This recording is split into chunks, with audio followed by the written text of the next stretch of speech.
Merci d'être ici pour notre conférence, le Compassion First Design pour l'intelligence artificielle.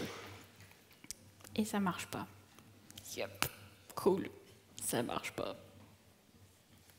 Ça marche pas. Ok, c'est bon. Yay. Mary Shelley, l'auteure de Frankenstein, avait vu juste. Nous avons créé l'intelligence artificielle, mais elle est devenue notre maître. Nous sommes entourés par ces machines intelligentes.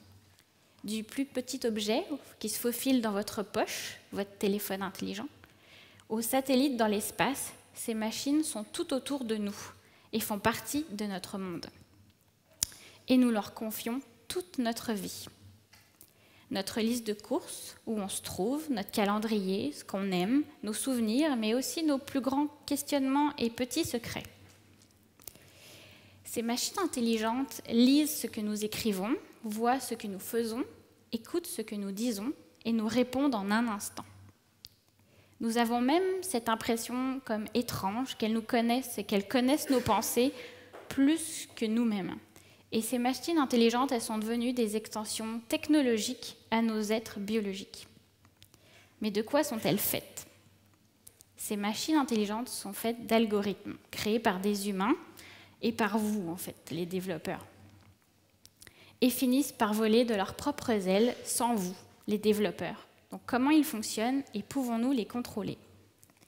On va prendre un exemple bien connu, Facebook, qui en ce moment ne va pas très bien. Donc chaque jour, il y a plus de 2 milliards de personnes qui utilisent Facebook. Et en moyenne, chaque personne y passe 1 heure. Et ce que nous voyons est contrôlé par les algorithmes. Et si on va plus loin, ces algorithmes donnent forme à notre réalité et influencent notre vision du monde. Ils façonnent notre identité, notre perception de qui nous sommes, notre perception des autres et même notre perception du monde. Mais arrêtons de blâmer les pauvres algorithmes, ce n'est pas toujours de leur faute. C'est comme un bon petit soldat, il est en mission. Et dans le cas de Facebook, c'est nous garder hooked à notre feed. Et comme Tom Cruise, rien ne l'empêchera de remplir sa mission. Parce qu'il a été programmé comme ça, mais par vous. Et pas de place pour les sentiments et les émotions, il exécute avec logique et efficacité. Et pour atteindre en fait leurs objectifs programmés, ils entrent parfois en conflit avec nos valeurs humaines et donc font remonter à la surface des souffrances qui sont cachées au plus profond de nous. Et puisque les algorithmes ne cesseront pas d'exister et de s'infiltrer dans nos vies, il est primordial que nous posions une bonne question. Est-ce que des machines plus intelligentes veut-il nécessairement dire meilleures pour l'humanité? Et nous, on dit « fuck it ». Parce qu'on veut regarder les choses autrement. Si on veut développer une relation symbiotique et bénéfique entre les humains et l'intelligence artificielle, il faut commencer maintenant. Donc évidemment, il y a des choses que les machines font mieux que nous, ça c'est sûr, mais il y a une chose qu'ils ne font pas mieux que nous, c'est les émotions, en tout cas pour le moment. Donc pourquoi on ne miserait pas sur notre capacité émotionnelle pour développer cette relation bénéfique avec l'intelligence artificielle, un humain augmenté et non remplacé? Donc aujourd'hui, l'intelligence artificielle, elle peut identifier nos émotions, lire nos émotions et ce qu'on ressent à travers le langage corporel, comme là, je suis méga stressée, et la voix, je suis toujours méga stressée. Mais on ne va pas se méprendre. Est-ce que les machines intelligentes peuvent vraiment nous comprendre? Est-ce que l'intelligence artificielle peut développer une intelligence sociale et émotionnelle? Est-ce que l'intelligence artificielle peut apprendre l'empathie et la compassion? Et si oui, est-ce qu'elle peut nous apprendre à être plus compatissants les uns envers les autres? Mais on va commencer par la base. C'est quoi l'intelligence émotionnelle?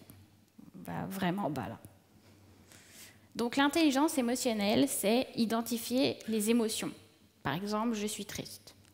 Gérer ces émotions. Je suis triste, donc je mange du chocolat. Et identifier les émotions des autres. Il ou elle est triste. Et avoir cette intelligence-là nous sert pour la conscience de soi, l'empathie et les compétences sociales entre nous. Ce qui fait qu'on s'est dit, entre l'intelligence artificielle et émotionnelle, il y a comme un immense fossé. Genre, blague de geek, il y aurait un balrog entre les deux.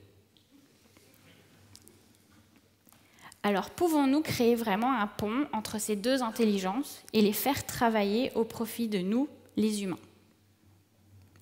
Et nous, on dit oui, parce qu'on ne dit pas toujours fuck it quand même, on est poli des fois. Donc, on pense que le Compassion First Design, c'est la clé. Et même DJ Khaled, il le dit. Et quand il le dit, c'est que c'est bon. Alors, je vous vois déjà rouler les yeux, genre le mot compassion, il y a un petit truc gênant, comme un morceau de persil dans les dents. C'est elle. C'est Mère Teresa. Donc, on n'a rien contre elle, hein. Puis tous ces gestes charitables, mais elle a affecté la perception de ce mot-là, de la compassion. Puis en fait, la compassion, ça n'a rien à voir avec la religion, mais genre rien. Bien au contraire, la compassion, elle est en nous avant même qu'on soit né. Et c'est cette capacité innée de sentir les émotions et de prendre soin des autres qui est au cœur de notre développement cognitif, physique, psychologique et social en tant qu'être humain. La compassion fournit également un sentiment de sécurité et d'amour et qui réconforte et apaise la douleur. Et Maslow, il ne l'a pas mis tout en haut pour rien. La compassion engendre la confiance. C'est comme ça qu'on forme des relations les uns avec les autres. Alors c'est quoi la compassion? La compassion, selon la définition Wikipédia, est une vertu par laquelle un individu est porté à percevoir et ressentir la souffrance d'autrui et poussé à y remédier.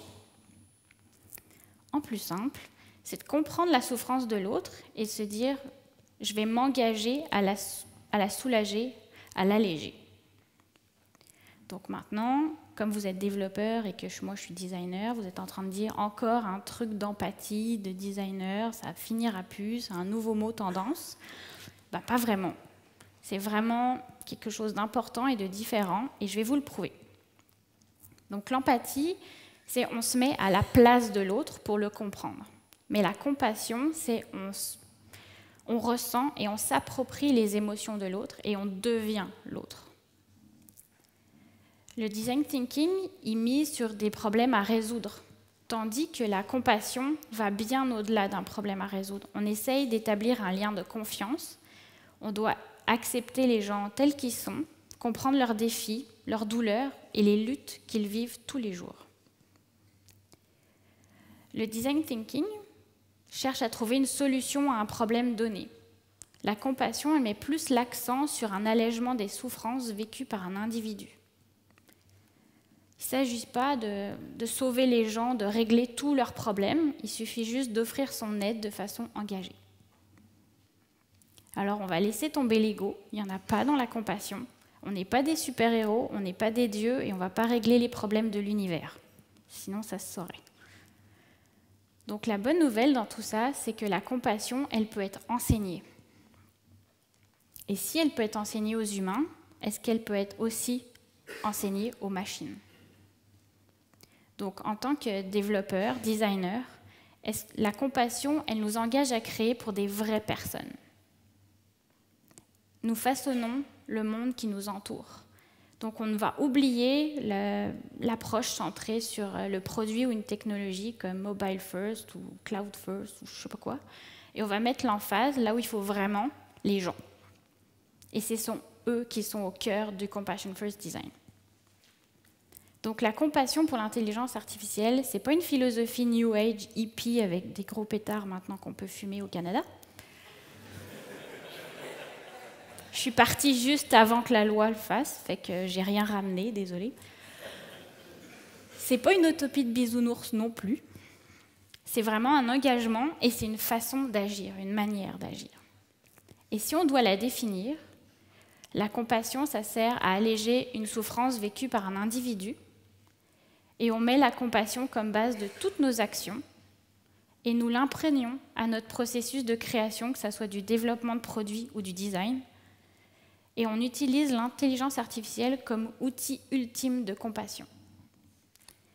Donc la Compassion First Design, ça appartient à tout le monde et on a tous un rôle à jouer dans cette aventure. on pense que le langage et le design visuel, en s'associant ensemble, ça crée comme une base pour une collaboration fusionnelle entre l'intelligence émotionnelle et l'intelligence artificielle, pour soulager les souffrances endurées par tous les individus. Et ça, c'est la base de notre travail.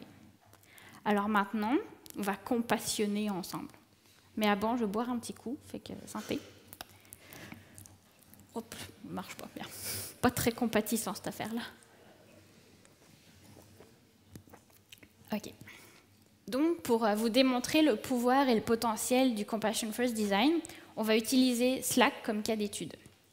Pour quoi Slack? Parce que même si vous ne l'aimez pas, ce qui est souvent le cas, on le connaît tous à peu près. Slack, c'est un outil de communication utilisé par des équipes pour améliorer, conçu pour améliorer les communications entre coéquipiers dans un environnement de travail. Et Slack, en tant que marque, déjà possède une grande intelligence émotionnelle. Donc il y a des petites perles d'intelligence émotionnelle cachées dans l'interface, par exemple dans cette page d'onboarding. Le premier message que Slackbot vous envoie, c'est « Bonjour, je suis Slackbot, j'essaye d'être utile, mais je suis toujours un bot, désolé ». Déjà, il y a le ton amical. Et l'utilisateur, il est rappelé que Slackbot fera de son mieux pour l'aider. Donc déjà, là, il y a une grosse empathie. Et puis, je suis toujours un bot, c'est pour setter les attentes. On n'est pas en train de lui dire qu'on va régler tous les problèmes. C'est juste un bot. Mais c'est transparent. Ensuite, d'un point de vue design, Slack a misé sur la simplicité, une hiérarchie super claire des informations et un dévoilement de l'interface en étapes. Ce qui fait que l'utilisateur il se sent supporté et guidé tout au long de l'onboarding. Donc, au bout du compte, l'interface de Slack est invitante, accessible, et elle évoque un sentiment de sécurité qui permet de bâtir une relation de confiance avec chaque utilisateur. Donc là, juste pour vous montrer l'impact d'un bon design bien pensé, ça c'est la page d'accueil de Workplace par Facebook quand on ouvre l'application. Je n'irai pas travailler chez Facebook. Donc l'expérience de Slack, elle est claire, elle est cohérente et elle est agréable d'un bout à l'autre. Si vous regardez ces deux boutons, qu'est-ce qu'ils ont de particulier? Enthousiasme? Ils sont tous les deux verts, c'est ça. Donc en fait, non seulement Slack, il s'intéresse aux commentaires de nous, les utilisateurs, mais l'utilisation du vert sur les deux boutons indique en fait qu'ils sont ouverts à tous les commentaires, que ce soit les bons comme les mauvais. Donc ce geste-là, tout simple, peut faire toute la différence par rapport à votre perception du produit. Et en plus, ça porte ses fruits. Parce que Slack, chaque année, il est demandé en mariage environ une 20aine de fois. Il n'y a pas une marque qui peut dire ça. Surtout Facebook. Donc Slack travaille vraiment pour bâtir et maintenir cette relation de confiance à travers le visuel et le langage. Donc maintenant, on va essayer d'appliquer le Compassion First Design à Slack, pour plus être juste dans l'empathie, mais la compassion. Donc avant de commencer tout ça, oui, il y a beaucoup de définitions.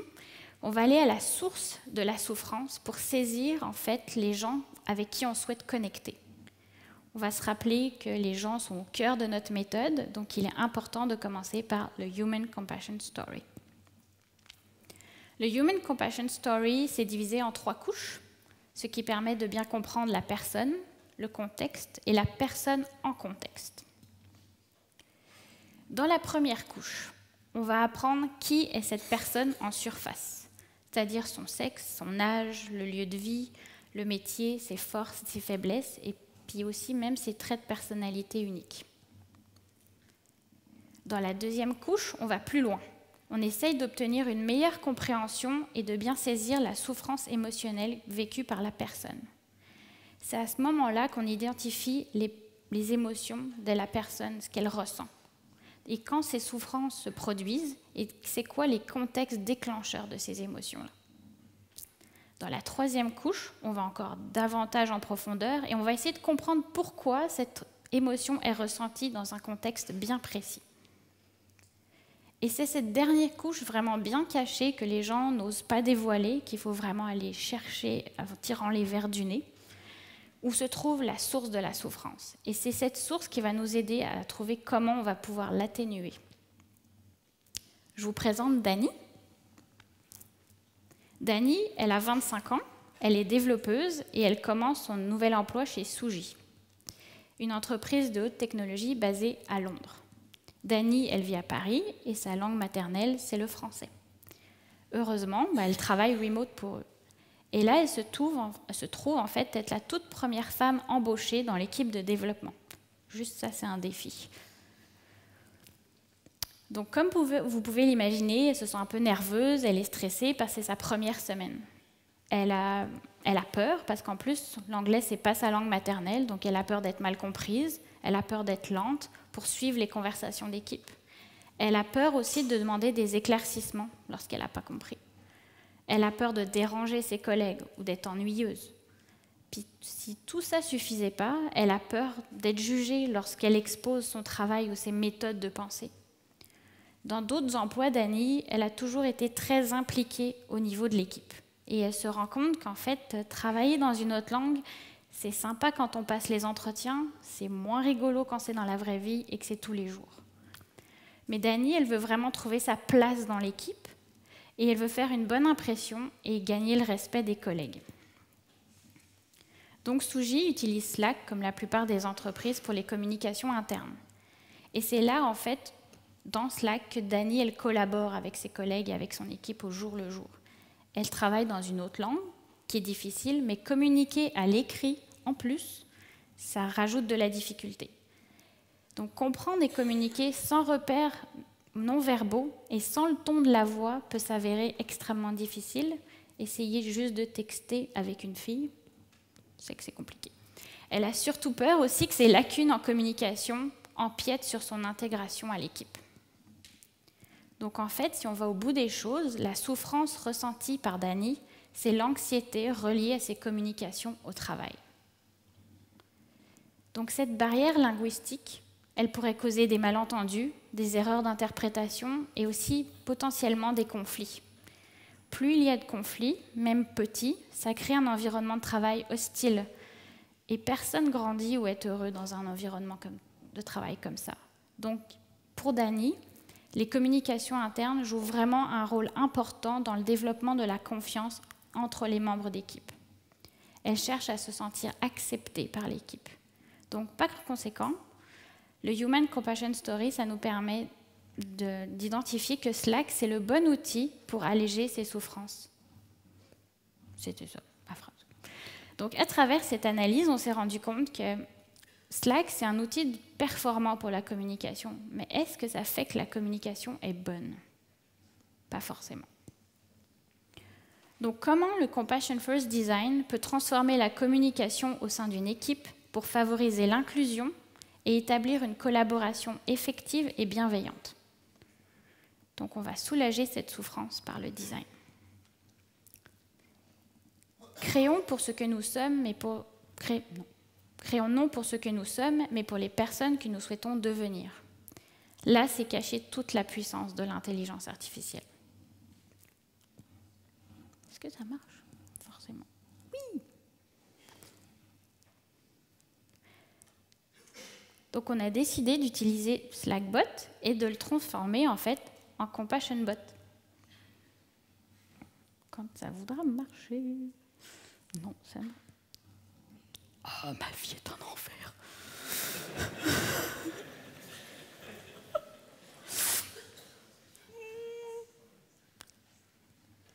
Yay!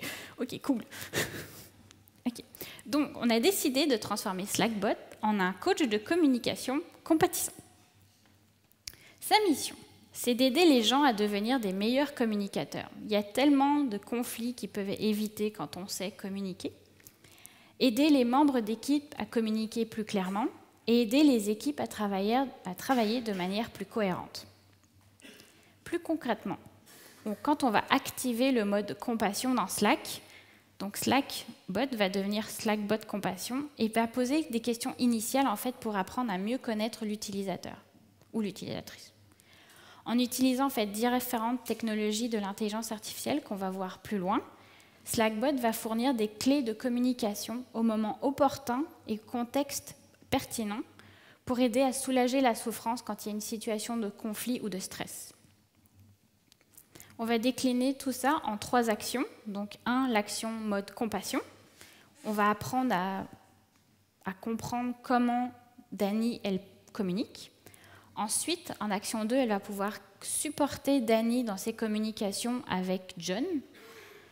Et ensuite, parce qu'on n'est pas juste 2 dans une entreprise, on va voir comment ça se passe en équipe et pour mieux communiquer et travailler. Donc là, hop, on active le mode compassion et on va voir comment ça va l'aider en fait dans son processus d'intégration. Donc on va débuter avec son profil de communication personnalisé.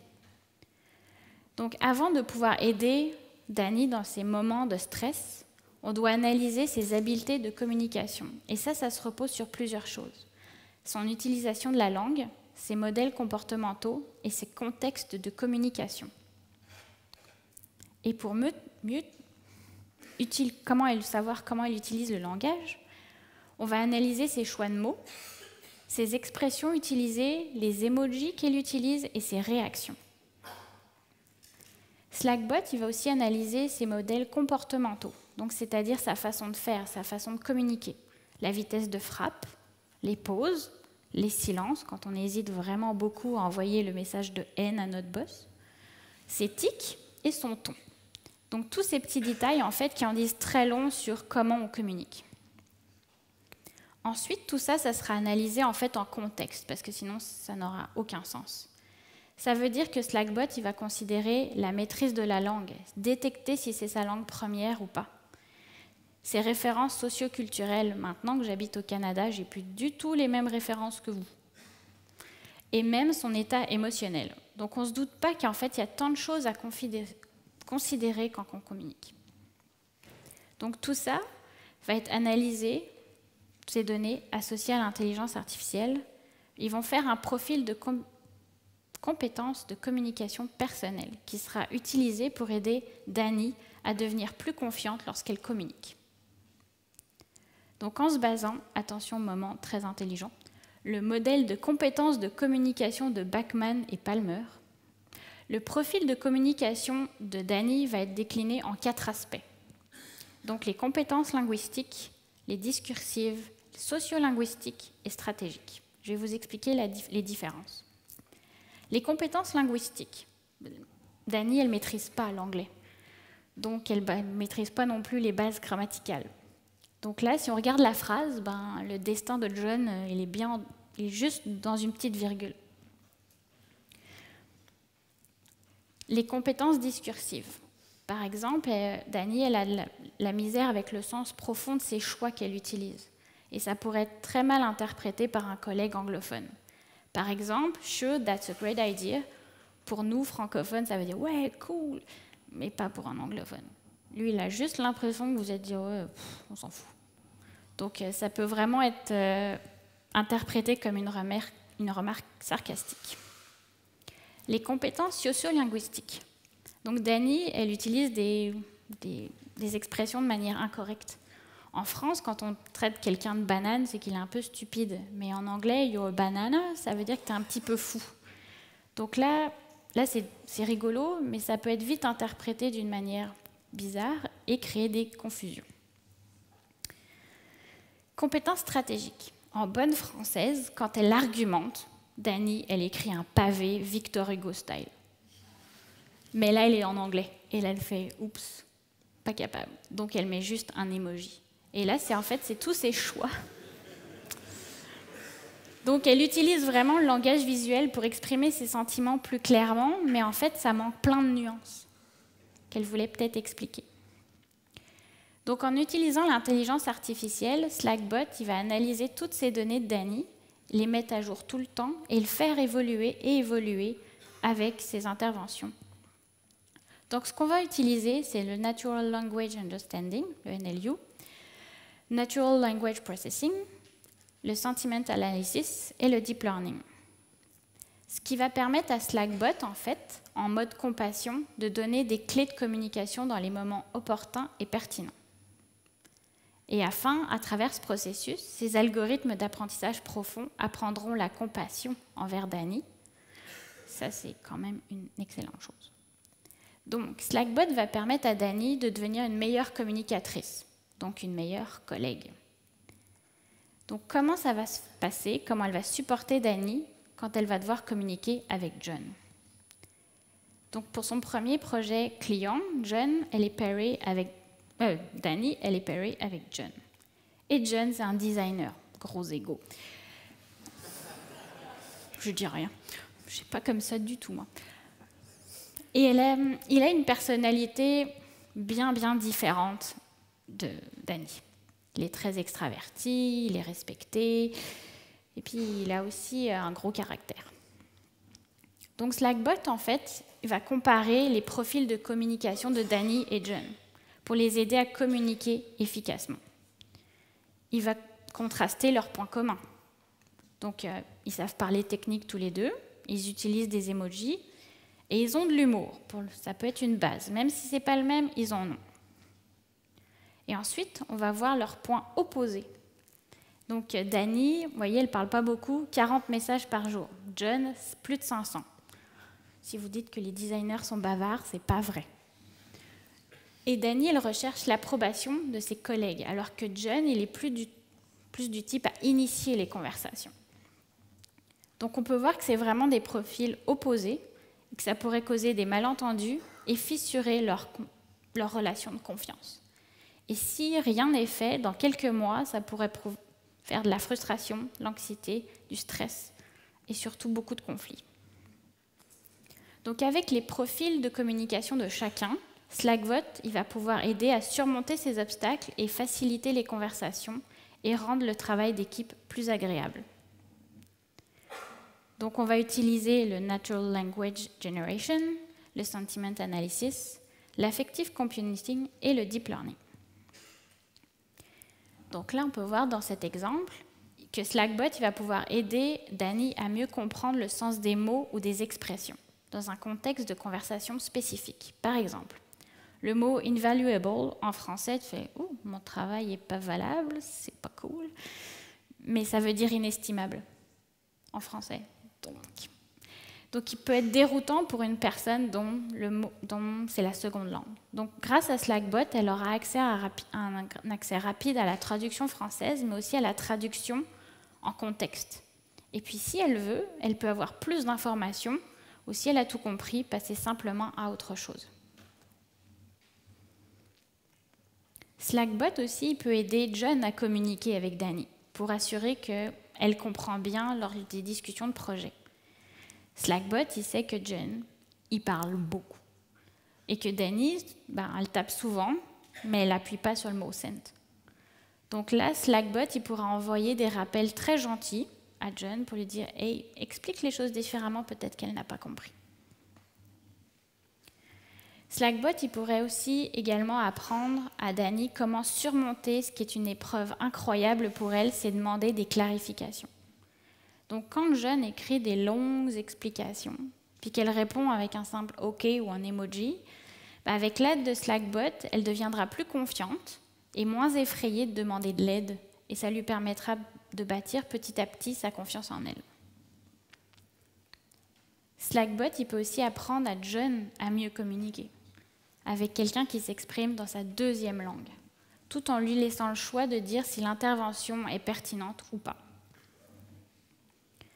Finalement, Slackbot il pourrait fournir à Dani et John quelques indices qui leur permettraient de s'exprimer plus clairement ou avec un peu moins de frustration. Je veux dire, on l'a tous fait, écrire un angry message là, parce que l'autre il nous énerve, et écrire des fois des mots qui dépassent un petit peu notre pensée. Là, il pourrait un petit peu nous aider à trouver des mots plus agréables et plus gentils pour que ça ne soit pas un conflit.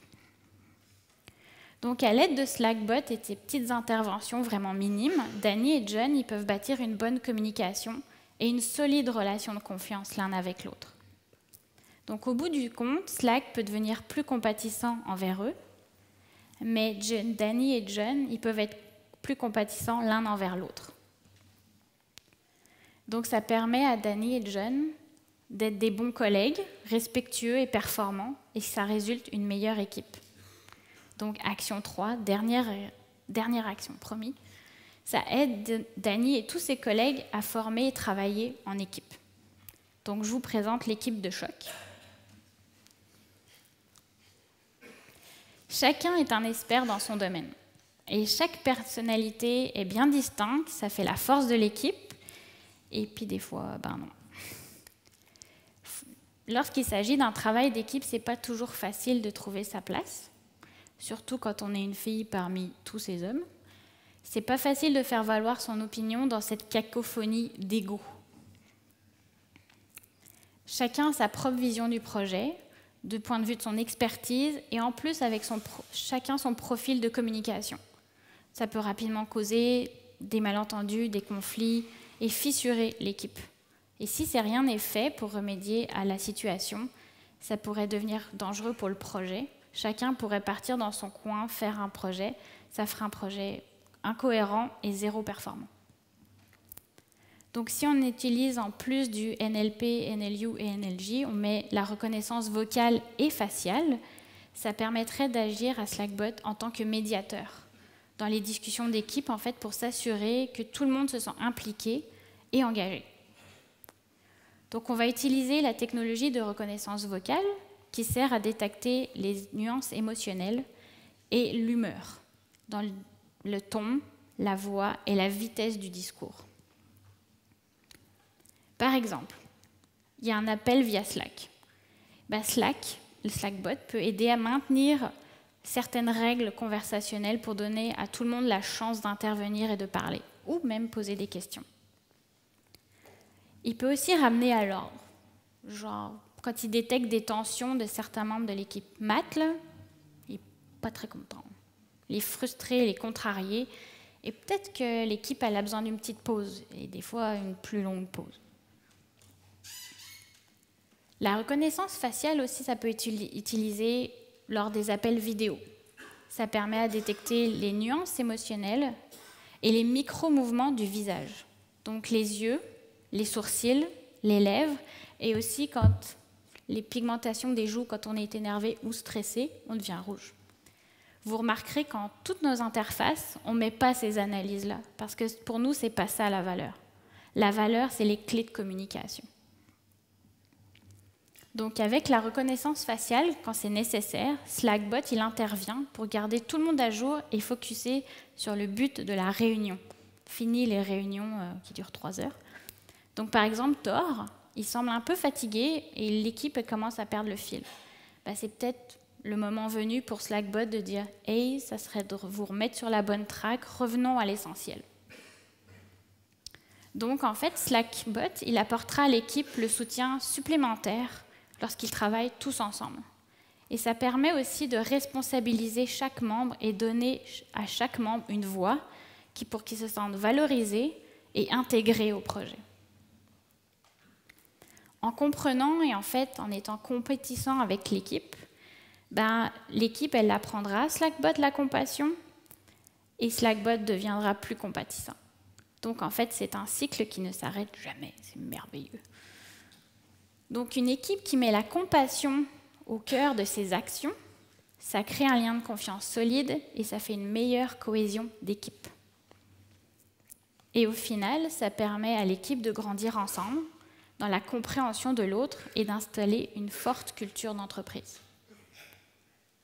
À vos souhaits. Donc en fait, pas besoin d'un grand redesign de Slackbot ou mettre plein de nouveaux composants et d'outils compliqués pour créer un environnement empreint de compassion et une équipe plus solide. C'est à ce moment précis qu'on se rend compte que c'est des petites choses, en fait, si elles sont bien pensées, qui peuvent avoir un immense impact. Donc l'impact, qu'est-ce qui se passe? Ça se fait sentir à plusieurs niveaux quand on met Slackbot dans Slack. Dani, elle se sent plus confiante dans son travail d'équipe et elle se sent plus confiante avec son anglais. Et elle se sent soutenue par son équipe. Elle a appris à devenir une meilleure communicatrice et à développer de nouvelles compétences communicationnelles. Donc grâce à sa confiance en soi et sa volonté d'apprendre, pour Suji, il est devenu un atout vraiment précieux. Lorsque Dani travaille avec John, elle se sent comprise maintenant, elle n'est pas mise à l'écart. Donc ils ont appris à s'écouter, à partager, à collaborer d'une manière respectueuse et ils ont développé un lien de confiance.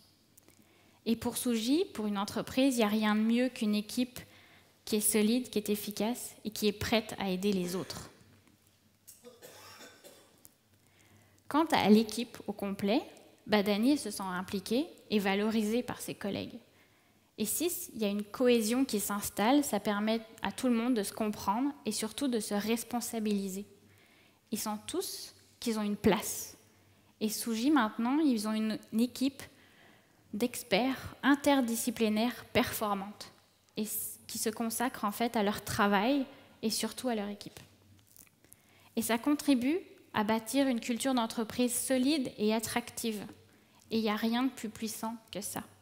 Qu'est-ce qui pourrait les arrêter? Donc avec la compassion au cœur de leurs actions, Suji est bien parti pour changer le monde. Donc on va voir un autre exemple de comment la compassion aussi, dans d'autres domaines, d'autres produits, peuvent changer des vies.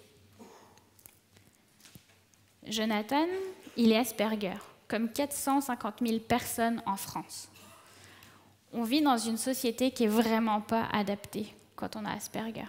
C'est vraiment particulier. Notre monde, il déborde de stimuli et pour Jonathan, c'est une agression permanente. Jonathan, il est passionné de Lego et il y dédie une grosse partie de son temps. Il souffre d'une faible estime de soi. C'est causé par son peu d'habileté au niveau social et il est affecté en fait par sa compréhension du monde.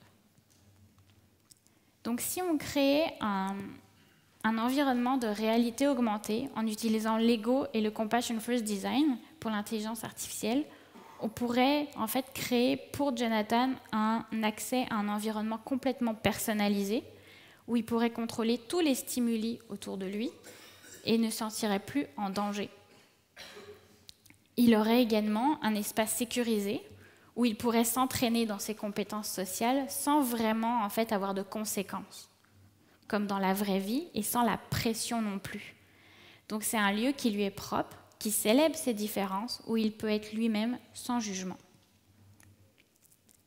Donc la souffrance, c'est pas parce qu'elle est invisible qu'elle n'est pas là.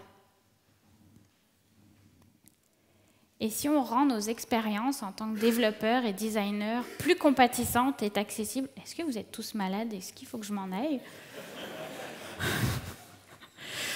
Vous me faites un peu peur, hein?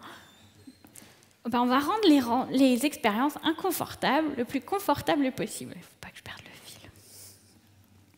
Donc, on va prendre l'habitude, à partir d'aujourd'hui, de rendre tout ça plus inclusif et plus humain. Et lorsque la compassion, en fait, on la met dans chaque interaction, elle devient une seconde nature. Et c'est ce qu'on appelle l'habituation. L'habituation, ça se passe en fait quand un comportement il est tellement enraciné en nous qu'on peut l'exécuter vraiment sans y penser. Par exemple, savoir où sont les fourchettes dans votre cuisine. Vous y pensez même plus.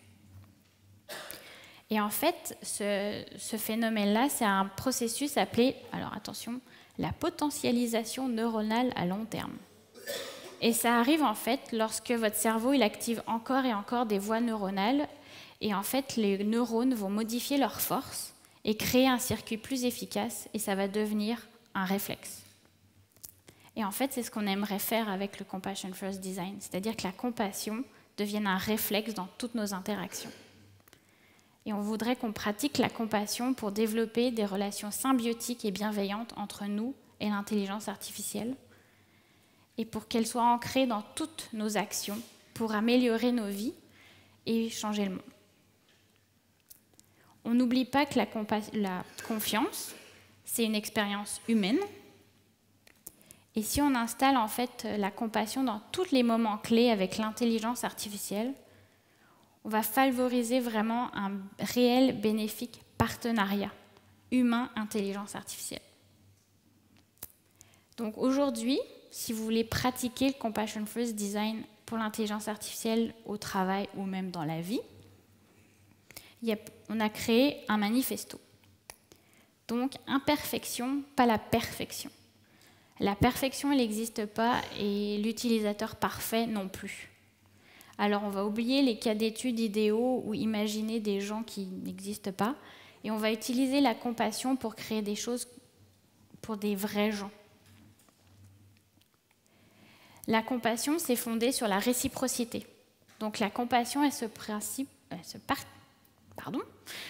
pratique et s'apprend avec soi et pour les autres. Donc on peut mettre facilement, si on a l'envie, cette compassion au cœur de toutes nos actions.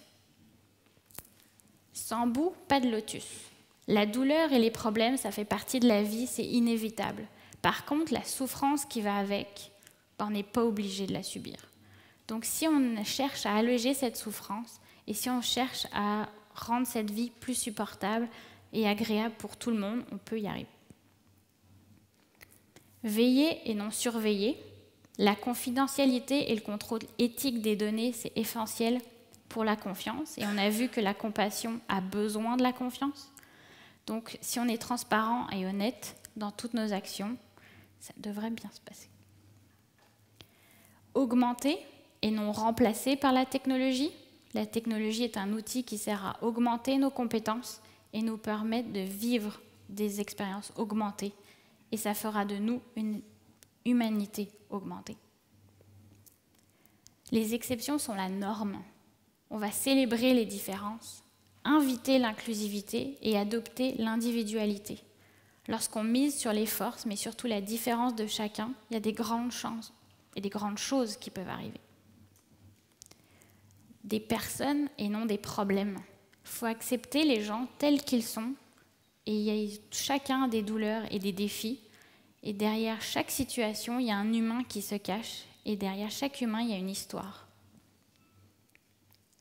Et la compassion, elle appartient à tous. Ce n'est pas juste un truc de designer, c'est aussi un truc de développeur.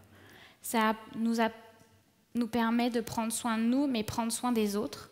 Et on a tous cette responsabilité. Et pour faire une différence, si vous voulez que le monde change, c'est à nous de faire des actions. Et le Compassion First Design, il peut transformer votre entreprise. Moment capitaliste. Il n'y en aura qu'un seul, c'est celui-là. Donc, comment on peut changer une entreprise? Si on utilise la compassion, on peut sortir du lot. Je veux dire, il y a une guerre des talents qui est féroce. Donc, on pourrait utiliser ça pour recruter les meilleures personnes qui ont des bonnes valeurs. On peut réduire les risques aussi parce qu'on design pour les vrais gens et pas un cas idéal qu'on a dans un coin de notre tête. On épargne aussi de l'argent en résolution de conflits. Un psy, ça coûte cher. Élargir aussi votre bassin de clients et d'employés parce qu'une culture forte, ça se sait vite et c'est très attractif. Et au lieu de passer tout votre argent en acquisition permanente dans les produits, l'entreprise ou même les employés, on peut se concentrer sur l'engagement et la rétention. Donc le Compassion First Design, il se pratique au quotidien. Et vous pouvez rester cynique, on n'a aucun problème avec ça, mais restez malheureux, et ça, c'est votre choix. Et comme le dit si bien le Dalai Lama, ouais, grosse blague, la compassion, c'est le radicalisme de notre temps. La compassion, elle n'est pas donnée, elle s'apprend, et elle prend du courage. Alors, on peut commencer une révolution aujourd'hui. Et est-ce que vous avez le courage de changer? Donc, je m'appelle Manon Cruaz, je suis designer chez Element AI. C'est ma copine Samantha. Elle est au Canada pour des raisons professionnelles. Fait que je vous proposerai de l'appeler, faire un petit hangout version canadienne. Fait que normalement, il est 6h du matin, là. Fait que soyez gentils, elle n'est pas réveillée. Fait que normalement, elle est réveillée. Elle m'a dit qu'elle le serait. Si elle ne l'est pas... Ah oui, elle est là. OK. Soyez gentils. Hein.